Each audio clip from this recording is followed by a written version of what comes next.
एक प्रश्न आहे, काही शेतकऱ्यांच्या खात्यामध्ये हप्ता वेळेवर येतो, तर काहींना महिनों-महिने वाट पाहावी का लागते?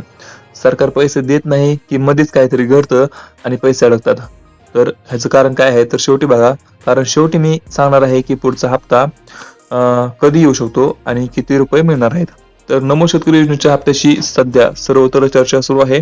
पण बहुतांश शेतकरी फक्त एकच गोष्ट करतात, रोज बँकेचं पासबुक अपडेट करतात. पण खरं कारण अनेकदा बँकेत नसतंच.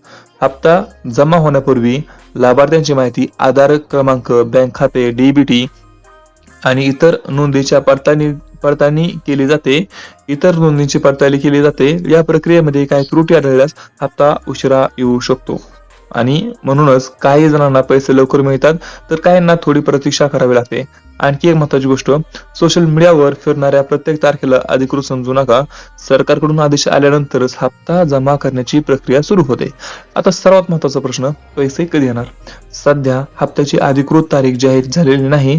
मात्र उपलब्ध माहितीनुसार पुढील काही दिवसांमध्ये हप्त्याबाबत महत्त्वाची घोषणा होण्याची शक्यता आहे. आणि किती पैसे मिळणार? तर पात्र शेतकऱ्यांच्या खात्यामध्ये 2,000 रुपये नमो शेतकरी योजनेअंतर्गत जमा केले जाणार आहेत. म्हणून तुमचे ई-के-वाय-सी, आधार लिंक आणि डी स्टेटस यादा नक्की तपासा, जेणेकरून हप्ता जाहीर झाल्यावर कोणतीही अडचण येणार नाही. आणि सरकारने अजून कोणतीही तारीख जाहीर केली नाही, त्यामुळे आपण देखील कोणतीही तारीख सांगू शकत नाही.